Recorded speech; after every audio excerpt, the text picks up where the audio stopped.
balingami kati na Yesu batata ba mama bilenge basi pe mibali o bozotala nga na pesi bino mbote mingi na kombo na Yesu na pamboli Nzambe oyo ayebi susu na kosangisa biso lelo ete toyeba na kozana bino longo na koloba na part na ye nayebi ete yo ozolanda ngai eza na nzela ya television na yo ozolanda ngai tia penza matoi na bokebi nyonso oyoka eloko nini oyo Nzambe ali koyebisa yo na mokolo ya lelo na pamboli ye lisusu po na makasi oyo apesi yo oyo ozolanda ngai pe mawana pa ebi na kopesa yo oyo futeli yango mbongo te tikete lokumu eba kozonga epai na ye wana vraiment toza na kati émission na biso oyo tozolobela ntango ekoki émission ntango ekoki ezali émission oyo ezali mpona yo ezali émission oyo eyebi na kolinga yo mingi ezali émission oyo Nzambe atie liboso na yo mpona koyeba na kozongisa yo na nzela po ete oyeba na kotika kolela oyo oyebi na kolela ntango molai moto oyo aza na Yesu moto oyo Nzambe aza kotambusa bombo na ye azali moto lisusu oyo akoyeba na kolela te tala émission kitoko atindeli yo ntango ekoki po ete kolela olela ntango molai eba na kosila na nzela na maloba na ye kozali na thème na biso oyo tozolobela mikolo nyo tozolobela ete tozolobela na tina na déséquilibre spirituel. Déséquilibre spirituel ekomi ebele kati na bandimi ya lelo. Bandimi ya lelo bazangi équilibre na vie spirituelle na bango. Yango moni makambo mabe o tozomona ezoya makasi na vie ya bana na Nzambe à cause ya déséquilibre spirituel. Moto oyo azobika na kati équilibre spirituel te, cela veut dire que kati na bomoi na ye azane loko ya malonga te kwa ko bénéficier epai na Nzambe. Toza koye epai na Nzambe yango Bible ezoloba na biso toza kobondela mingi me tozebi kobondela te. Soki Bible ezoloba ete tozobondela mingi tozosenga mingi tozosala ba sacrifice ebele liboso ya Nzambe me tozokozwa eloko te à cause ya kozanga équilibre na spiritualité na biso. Yango thème moko sous thème o nazolobela yo na journée ya lelo ezali ete confiance à Dieu. Ndekolanga moto oyo aza na kati ya déséquilibre spirituel aza na confiance ya Nzambe te. Déséquilibre spirituel eza kolongola moto na confiance ya Nzambe. Cela veut dire que moto oyo aza na kati ya déséquilibre spirituel akokoza na confiance en Nzambe te. Quelle que soit prophétie bakoki kopesa ye, quelle que soit parole de Dieu oyo bakoki koyebilobela kotalisa ye, moto wana akozala toujours na confiance ya liloba wana te. Pourquoi? Aza na kati ya déséquilibre spirituel. Tozomona ete déséquilibre spirituel eza ko pousser mo Kristo ayeba na kobika bomoi na ye na kati ya réalité oyo tozomona na mokili. Lolenge moko na koloba ete na moya lelo eza na bato ebele bazo vivre na réalité. Même ata biso basali ya Nzambe moto nyonso to alobi ete te mpo na kozala pasteur lelo mpo bato bayoka yo lelo esengeli ozala na mutuka esengeli ozala na bajipe esengeli ozala na église ya munene esengeli ozala na bato ebele esengeli ozala na bate chaîne ya télévision oyebaka na kote ya télévision nde moto azomona ke oyo nde aza mosali ya Nzambe wana nde eza kosalela Nzambe malamu nyonso wana eza ba déséquilibre spirituel eza ba esprit erreur yango wana o diable atie kati na mokili pona koyeba na ko séduire bato babika lisusu selon la parole te mais bato babika selon réalité oyo tozomona na kati ya mokili oyo mo Kristo nyonso alingi ete ngai ifo nasala boye nga pe ifo nasala boye nde moninga asali nga pe ifo nakoma boye nga pe ifo nabala boye nga pe ifo natambola na boye nga pe ifo nazwa boye nga pe ifo na bandolo baboye nga pe ifo nakoma na tembo boye ngai pe ifo nalata boye moto nyonso tu azoko bika selon réalité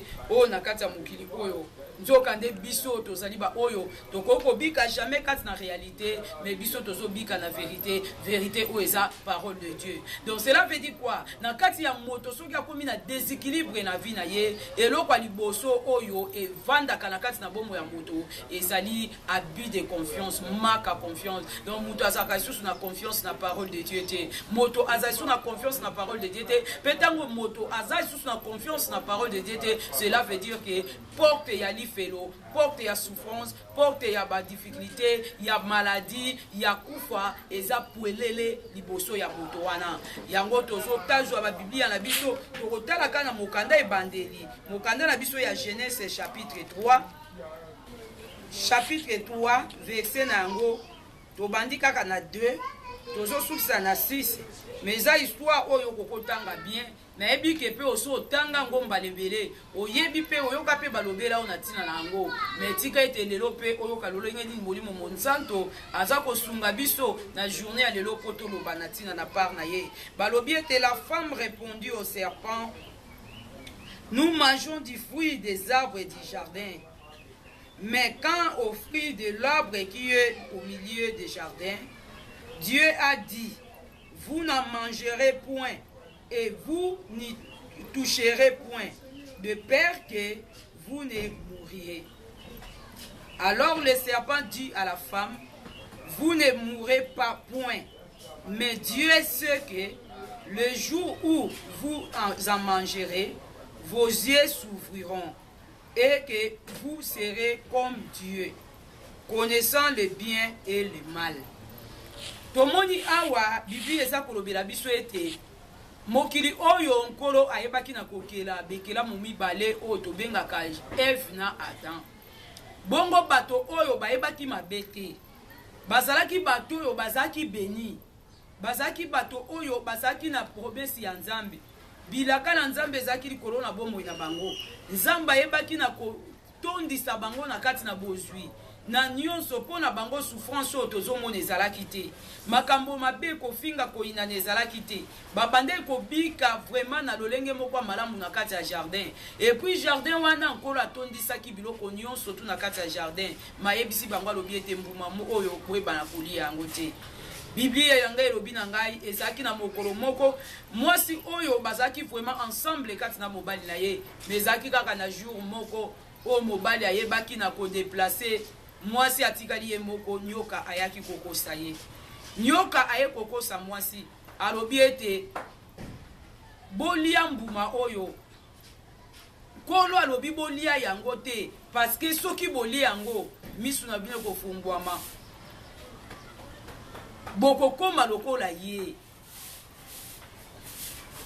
mwasi azaki séduit na maloba wana o serpa ebaki na koyebisa ye Bible lobi ete mwasi ayebaki na kosede pe ayebaki na kolia mbuma et puis mbuma wana aliaki yango emoko te tango mobali aye kopesa pe mobali pe aye kolia mbuma wana yango wana lelo biso tozo vivre biso ba chrétien lelo alingi te alingi ko perdre confiance na parole de Dieu. Chrétien c'est sous na confiance na parole te. Bato bazo linga sous confiance na parole te. Bato bazo bika na kata déséquilibre spirituel. Ok loko ezo pesa équilibre na vie ya mo Kristo ezali parole de Dieu. Donc mo Kristo oyo azo bika na kata liloba ya Nzambe. Mo Kristo oyo azo tambola kati na parole de Dieu. Bilaka nyonso tu ya nkolo ekomi na kati na bomoi na ye moto ana vi na ye ekoza na kati équilibre bato bakotala ye balobi réellement moto akutani na Nzambe moto Nzamba visiter ye moto Nzamba kangoli ye moto Nzamba changer ye moto Nzamba asaleli makambo minene mais lelo o différence wana toza komona yango te bato bazoyeba te o azambo Kristo est-ce que o ya te akaliloba Nzambe o ya zo salela Nzambe vraiment oyo penza yende moto asala apesa kwa bofond na ye na Nzambe oyo penza yenda tongela Nzambe ndako oyo yenda modera na église oyo yenda yembela Nzambe bato bazo comprendre te pourquoi bato bazo bika na kati ya parole te bato baza na confiance ya parole te parole de Dieu bato batiango mopandi mais loko bato bamoni ya motuya eza kaka ba sacrifice Biblia ye koyebisa biso moto aza na confiance ya Nzambe te akoko mona Nzambe te pasi ya biso ba chrétien lelo eza kaka po tozo comprendre Nzambe te déséquilibre spirituel kati na bomoi na biso okomona moto azosalela Nzambe kofinga kaka ye okomona moto azosalela Nzambe kotonga kaka ye moto azosalela Nzambe na lititi na ye surtout biso basali ya Nzambe déséquilibre spirituel ezomema biso manque à confiance to totali bien na kati ya lisolo oyo bauti kotangela biso eloko ya liboso mwasi oyo aluke kokokana na nzambe jalousie ekotaki ntango ayokaki ke soki olembuma oyo okoyeba na kokoma lokola ye okoyeba mabe misunu ekofungwa bokobanda omona mwasi atala lobi te ngai fo nasala boye lolenge moko lelo biso bakretien mokristo nyonso tu ezala paster alingi kaka ngai mpe nafongola chaîne na télévision lolenge moninga afongoli ngai mpe nayeba na kotambola na bajipe lolenge moninga atie donc moto azomona soki aza na mutuka te soki aza na étage te atongi bameuble te akomi komimona lokola si c'est comme ça nzambe ayebi ye te ou bien aza na nzambe te déséquilibre spirituel misu ya kolula Bible lobi ete mwasi aluli mbuma asepeli na mbuma wana pe bayebisi elia yango soki ole yango eza malamu mpona yo nzambe azokosa yo lolenge moko lelo bakretien chrétien aza na posa kokurir devant les faux prophéties aza na posa kaka bayebisa ye omoni nzambe azopambola yo nzambe azobenir yo mais soki akutani devant mosakoli mosali na nzambe oyo azoyebisa ye eloko oyo okosala yango te tika vi ya kindumba mpo nzambe apambola yo nzambe apeso libala tika vi ya moyibi mpo nzambe ayeba na kopesa mosala kitoko oyeba na kovanda bien ovivre mie kati na mokili oyo moto alingi te alobi non nga basi baprofetiza mpola nga nakozala moto monene lipambolo eza liboso na nga donc bato baza kolanda kaka biloko oyo ya mabe yango wana nde bazolisa molimo mosantu toza kozwa na kati ya histoire na biso oyo mobali oyo aza korepresente lokola le Saint-Esprit lokola lelo biso bandimi mwasi oyo aza korepresente nous l'église de Dieu biso bato tondimi Yesu biso bato tozosangana mpona Yesu biso bato tozoporte garant ete toza baserviteur na ye baservante na ye totelemi mpona ntina na évangile ya royaume topala na sango na Yesu bato babongwana bato bandima Yesu mais loko nini oyo biso tozolesa Saint-Esprit kati na biso na ntango moto azali kolesa molimo mosanto biloko ya mabe ntango moto deja bandi kolesa Saint-Esprit oyo ezali cher kati na bomoi na ye makambo ya lokuta makambo ya moyibi jalousie escroquerie makambo ebele kati na bomoi ya mutu wana akoza deja déséquilibré spiritualité ya mutu wana ekokoka te koyeba na koavancer. C'est pourquoi moni lelo même na kati ya église moto azokanisa kosala bikamwa kotelemisa koka kobikisa maladi kosala mwa démonstration ya prière ya foi miracle wana moto azomona ngo eza spécial. Ok, azomona ngo loko euti lola azomona ngo lokola eloko moko boye eza étrange. Ok, miracle pona mo Kristo ezali eloko moko eza étrange te. Miracle eza kati na biso tozolala tozolamuka na miracle tozolala na miracle tozovanda na miracle nyonso tozosala na miracle. Mais pourquoi mo Kristo lelo me biso banda nzambe biso basali ya nzambe tokomi koke koluka fétiche tokomi koke koluka moyen eloko ni tokosala po to attirer bandimi déséquilibre spirituel. Ezoya à cause de manque de confiance ya parole de Dieu. Donc moto tango aza sous na kati ya parole te akomi komona bilaka ba promesse nzambe na bombo na ye lokola ekomi eloko moko boye étrange ekomi eloko moko boye ya pasi pona ko toucher yango ekomi eloko moko ya kosala compétition moko boye pona ko luka yango pona ko zwa yango. Ok, miracle oyo biso tozoluka eza na kati ya bombo na biso eza na kati na biso ebi na kovanda. Il suffit moto aza l'équilibre na spiritualité aza na confiance ya parole de Dieu à mettre parole de Dieu na misala na ye akomona ete miracle e kobanda ko s'opérer na bombo na ye. Même biso basali ya nzambe ko bikisa babeli ko lamusa bakufi eza miracle moko o eza gravité eza miracle moko eza spécialité eza miracle moko eza très simple eza simple comme bonjour na moto oyo aza na kati ya vérité. Mais loko nini so déséquilibre na kati ya bombo ya Kristo lelo na tango mukristo aza na kati ya parole de Dieu te aza na kati ya vérité te aza ko marcher des pieds à la parole de Dieu te o comprendre mo Kristo wana akomi kokende koluka pona ye miracle komi spécial akomi kokende koluka lolenge nini oyo akoki kosimba mwa lititi po ete bato baya na église po ete ye pe abondela pona bato babika po atia babe maboko beli bakweya bakangwama natia moto loboko moto akweya milimo mabe bandobima azo comprendre te lolenge nini baninga bazo sala po ete batia loboko milimo mabe pona ye amoni yango eloko moko eza neti spécial na kati na bomoi na ye yango ozomona mo Kristo na kati ya vie na ye azo koka lisusu vraiment te suka nango habit de confiance na ye manque de confiance ne oza na parole de Dieu yango ko ezomema biso na baloge yango ezomema biso na ba situation moko très difficile. Pourquoi tozo yoka nzambe te bato bazo tala réalité lelo bato bazo bika selon réalité mosana nzamba lobi ete réalité za na mokili oyo ezali ete soki moto ayebi na kozana na mutu te aza pasteur moko non considéré moto soka zo sambela aza boyeboye pona ba moto lelo azomona ke mutu wana aza neti na nzambe te. Ok, c'est pas ça la vérité. Biso tozo bika selon réalité mais biso tozo bika selon vérité. Vérité où est la parole de Dieu. Où est sengeli mo Christo. Ayeba na kotambola kati na parole de Dieu. Maloba na nzambe lobi nini pona vie na yo. La situation aux autres traversées, nzamba lobi nini. Kobika selon réalité te. Kobika selon muninga ndinga zo bika te. Mais esengeli mo Christo. Ayeba na kozwa décision na vie na ye ya kobika conformément à la parole de Dieu. Le lenge nini Bible eza kolobela biso. Toyeba na kobika na se na moi. Mais lelo bato baza kolanda kaka makambo mokili oyo. Ok, ye moko alobi na biso alobi tozali ba oyo tozobika na mokili oyo, mais tozaba oyo mokili oyo te. Tango moto aza oyo mokili oyo te, cela veut dire akobika selon réalité te. Réalité ya mboka na yete, réalité ya temps oyo azali te, mais akobika selon réalité vérité oyo eza na kati ya Biblia.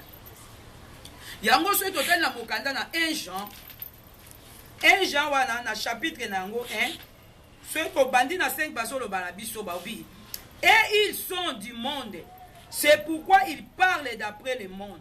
Balobi ete bango bazali ba oya mokili yango bazo lo ba pe lokola bato ya mokili tozo mona lelo eza na bato ebele bazo salela nzambe lokola bato ya mokili otali mosali ya nzambe misala na ye ezotalisa même pas que moto asalelaka nzambe otali mo Kristo oyo akendaka église chaque jour oyo azoyemba na kombo nzambe chaque jour kotia bato mal à l'aise na kata lipango avandi kobelela moto butu mo ipe pokwa motali bizaleli na ye azobika kaka lokola bato ya mokili yango balobi na biso balobi boye balobi et ils sont du monde, c'est pourquoi ils parlent d'après le monde. Bazolo bakaka lokola bato ya mokili et le monde les écoute.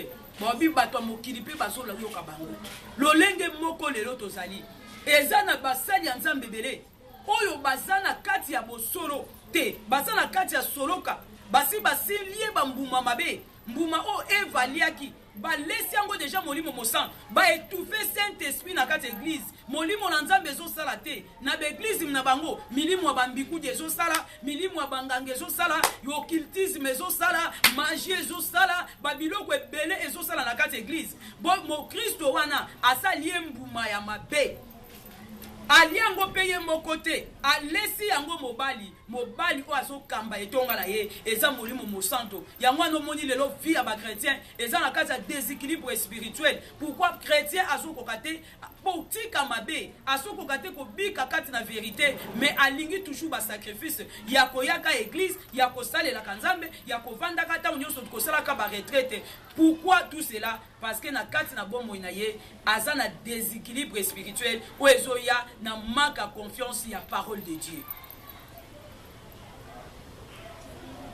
Donc moto azesu evaza ki sou na confiance te malgré amour oyo nzamba apesaki ye nyonso nzamba salaki mpona bango na jardin d'Éden mais à cause kaka Satan ye kokosa ye alobi ete so aboyi kolakisa ye sabino boli yango po misu na bino kofungwama Eva lobi awa makambo malamu ezali abosani bilaka o nzamba pesa ki bango tango azaki bango na jardin d'Éden Ève à cause ya manque ya confiance ya parole o nkolo ayebisa ki bango aliaki mbuma mais Bible lobi et aliaki yango ye moko te alesi yango pe mobali longo lelo moto aza na vision na ye oza na église na yo nzamba apesi yo emoniseli apesi yo bilaka na kati ya ministère à cause ya réalité ya mokili oyo oke kolia mbuma mabe mbuma wana pe okolia yango yo moko te oye koinstale yango na kati ya église l'église lelo tozomona bikeko tozomona bastati na kati ya église tozomona banzungu na kati ya église tozomona biloko ya coutume na kati ya église biloko ya bokoko na kati ya église biloko ya bokiltisme na kati ya église biloko ya bamagicien na kati ya église coutume na kati ya église. Église de Dieu aujourd'hui est étouffée. Molimo na nzambe na kati na bomo ya mokristo eza étouffé. C'est pourquoi chrétien lelo azobika na kati ya déséquilibre. Ayebisi bango lobi baza koloba kaka lokola bato na mokili. Yango pe bato mokili bazolanda bango. Nyonso bino bozomona na ba télé. Nyonso bato bazosala n'importe quoi kobimisa biloko o banyoka o ba biloko o bandini na banzoto abato. Seulement les gens qui est dans le monde bato baza na kati ya déséquilibre spirituel. Bato balingi ko vanda deux pieds na parole te. Eza kaka bango bakuta koyoka bango. Bango bakoyoka makelele o bazosala. Makelele ya kobimisa banyoka na kati ya banzoto ya bato. Makelele ya kobimisa bambisi na kati ya banzoto ya bato. Kaka bato baza na mokili. Bible lobi seulement bango o baza na mokili nde bakoyoka bango. Moto aza na mokili ayoka kaka moto aza na mokili. Et puis aye kolobani alobi nous sommes de Dieu. Alobi nous sommes de Dieu. Celui qui connaît Dieu nous écoute. Alobi ete biso toza banzambe. Eza kaka bato ba yebi nzambe nde bakoyoka biso. Moto oya yebi nzambe, cela veut dire quoi? Awa bazolo bela biso na tina déséquilibre spirituel et équilibre spirituel. Ezaka moto azako bika na kati ya parole ya vérité na bombo na ye. Ye wana moto ayebi nzambe pe akoyoka mongongo kaka ya ba oyo ya nzambe. Yango lobi de ba oyo nous connaissons Dieu. Nous sommes de Dieu. Celui qui connaît Dieu nous écoute. Oyo ayebi nzambe nda koyoka biso. C'est pourquoi moni lokola nzela ya lola eza moke. Yango moni pe na l'église oyo il y a la vraie parole de Dieu, il y a la vérité. Là où le Saint-Esprit opère, il y a paix des champs. Bato balingi ndengo anate. Moto mokristo alite aba vandisa ye. Ba pesi affernissement. Ba sala ye Timothée. Moye poli. Atanga bonzambe. Mokristo alingi bongote. Ils sont là seulement, ils sont en train de courir devant la foule. Baza kolanda kaka bituluku ya bato. Baza koyoka kaka bato baza na nzambe te. Parce que nzela na bango pe eza monene. C'est pourquoi lelo toza na ba makelele belé. Il y a beaucoup de gens au bazo le la télévision, il fait des bruits. Bazo sala makelele po ba oyo ya nzambe te balanda bango. Mengai na yo ozolanda nga. À travers parole oyo, to eba na kopona nzela madame. De façon que oya sa kati na biso to lesa ye mbuma mabete. Ce sont des gens au basi ba goûter biloko ya mabe. Et puis ba boyi ko vanda na biloko na ye moko. Eve mwana mwasi oyo alzwi mbuma na ye aboyi ko lia ngo ye moko. Ale alobi oyo il faut pela pesa mubali. L'église de Dieu. Église ezanga na yo. Mabe na biso tozo sala. Biloko ya molili otozo ke kokota. Tolingi kotika ngote vanda pona biso. C'est ça que le monde des ténèbres est en train de faire aujourd'hui. Il y a des pasteurs occultistes. Et ça là ba pasteur ba magicien. Bato na soloka. Baza ko ke kozwa bakisi. Bakisi wana po ezala pona bango moko. Non. Barobi non, il faut tomber mango la carte église. L'église de Dieu. bana na nzambe ndako ya nzambe ba temple ya nzambe e bana ko goûter Saint-Esprit est étouffé parce qu'azo lia bambuma mabe ya omoni lelo na l'église na biso ko tongeza na be soko lingo mona batu batonga ka kende na église olingo mona mafinga ya solo kende na église olingo mona haine et jalousie ya solo kende na église. Pourquoi toutes ces choses? À cause il y a déséquilibre spirituel. Alors bien te bato wana bako yoka biso po bango pe basa bansami. Celui qui n'écoute pas de Dieu ne nous écoute pas. Celui qui n'est pas de Dieu ne nous écoute pas. Alors bien de celui qui n'est pas de Dieu ne nous écoute pas. Donc mutuaza nzambe te ayoka biso te. Déséquilibre spirituel. Okomona mutozo te ya yeli yobanzambe. Mon Christo avandi na kati église. O telemi ozote ya kofinga te kotonga. Donc tango pasteur azote ya zane kuna te. O comprendre ka bobimi na porte wana oyoke ndenga zo swana pe ndenga zo finga na. Cela veut dire comme il n'est pas de Dieu, même bazote ya ye azoyoka te. Yango wana pe koti même ne l'église. O komona mon Christo moko azana ye mon Christo. Mais tellement ake kokota na poule ya mabe. Ake kokota na église moko mabe. O ya nzungwe pou bani toxique balobi okoki ko yoka mosali ya nzambe mosusu te. Tango azo bika dans les péchés na kati église wana. Azo bika vina ye ya lisumu. Mais tango kokuta na moto la nzamba solo, oyo akote ya ye parole de Dieu, alobi tika vi oyo, ko sala bote nzamba ko bomayo, alobi non. Alobi yete oyo abukoki na ngate. Ngala koma déjà ba niveau likolo. Pasteur na ngalo baki ke kolo akobénir ngai. D'ailleurs nazo bala kala mingi te. Ngala zozwa mbongo ebele kala mingi te. Ay aboyi makambu o bayebisi ye. Mais yoka o balobi na biso ya suka. Balobi, c'est par là que nous connaissons l'esprit de la vérité et l'esprit de l'erreur. Balobi na yangonde tokoyeba na koyeba solo. Molimo oyo ya solo pe molimo oyo ya kobunga. Déséquilibre spirituel ezali molimo ya libungi. Bato bazana kati ya libungi. Bato bavandi susu na parole te. Parole de Dieu, bato bazozo importance nango te. Ils sont là toujours déjà derrière des sacrifices. Babandi kolanda kaka bikeko. Babandi kolanda kaka ba concession obiso basali nzambe tozo construire. Babandi kolanda kaka ba betumbelo na biso o basali nzambe tozo sala. Bazo landa kaka lolenge tozo décorer l'église. Bazo landa lolenge kaka ndule zo beta l'église. Ils sont dans l'erreur spirituelle. Bazana kati ya esprit de l'erreur. Molimo ya kobunga. Bato bazolanda sous parole te. Pour ça ya ko sala la parole de Dieu, ya ko mettre la parole de Dieu en pratique. Bato bazana action. Bazali sous na posa ya lilo banzambe te. Mais bato ebele lelo basaka kana posa ya baye baki basali la kanzambe bakenda ka église basala ka musala nzambe na église. Donc bazana posa toujours ya ba miracle. Bato baza toujours na posa ba mona bikamo na kati ya bomo na bango, mais bato baza na posa ya kobika bomo ya ses côtés. C'est pourquoi yemo ko lobaki chercher d'abord le royaume des cieux. Abie te bo luka liboso bo konzi ya likolo. O nyoso bozo luka na se o eza matabisi. Un pasteur d'église qui s'azolo belayo moninga na ngambo sali na nzambe.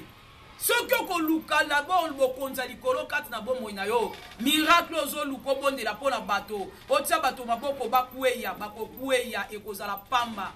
Ekozala loko kosela ngo sacrifice te. Okomatela ngo mangonge ngete. Onction na yo ekozala nzela na kobanga nzambe. Na nzela na okobanga nzambe. Na nzela na okotambola na parole. Kotosa parole. Kokota na intimité. Na Saint-Esprit. Koboya kolesa molimo na nzambe. Mbuma mabe. Miracle oyo zoluka na banganga wana.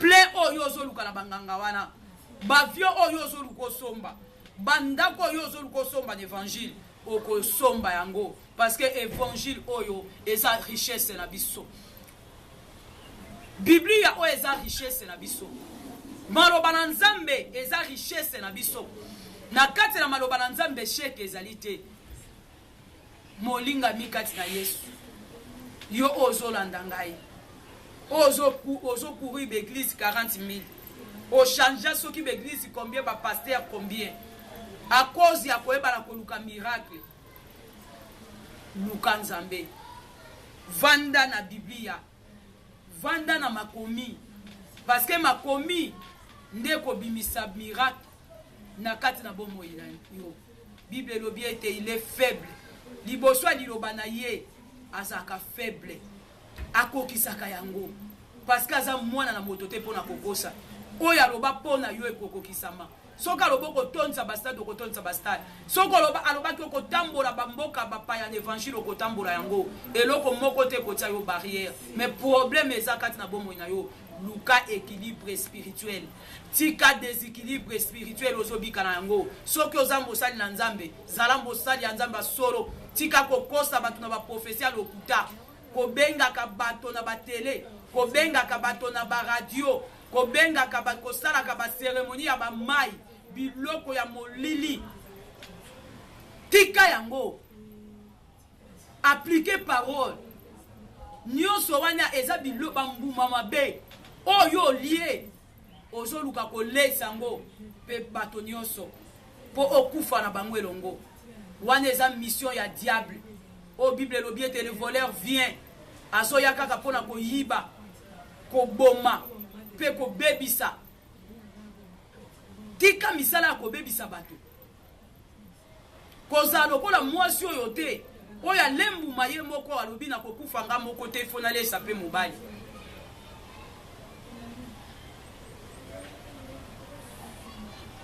ndeko mama papa oyo olandi ngai na journée ya lelo nalingi koyebisa yo ete tokomi na temps de la fin yo ozolanda ngai kolanda makelele te nzete nyonso tu soki bapa bakata yango tango babandi po ekweya esalaka makelele biloko nyonso tozomona ce sont des signes de temps de la fin mosali ya nzambe azobimisa biloko kati na bato c'est faux et archi faux miloko eza molimo esukaka na molimo biloko ya molimo ebimaka na bomoto te koloba te ke mbisi ebima na kati ya nzoto ya mutu koloba te ke nyoko ebima na kati ya nzoto ya mutu nzete ebima kati na nzoto ya mutu c'est faux et archi faux soko okutani na basali ya nzambe wana liboso na yo ozolanda ngai ndeko na nga pesa bango mokongo loba non ça c'est le signe de temps de la fin eza bilembo ya tango ya suka bilembo eye kobebisa église de Dieu oyo eye mpona kobebisa église ya nzambe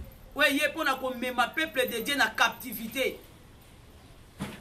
mais soki okobika na kati ya parole oyo miracle na yo ekozala ya kitoko okobika na esprit erreur te mais okobika bomoino na esprit ya vérité wana ekoconduire yo na succès na élévation na réussite na grandeur na considération na bonheur na nyonso oyo olingi na kati na mose na moi mpe mokili ekotatola nzambe na nzela na yo ndeko na nga asepeli mingi kopartage na yo eloko oyo ezosala pasi na temps oyo tozali eloko ezosala pasi na kati na mitema me tokoyoka pasi me tokoyeba na kosepela parce que bible elobi ce qui est écrit il est déjà écrit nyonso tozomona lelo c'est l'accomplissement de la parole de Dieu eza malobo esekomama tokoki na kochange yango te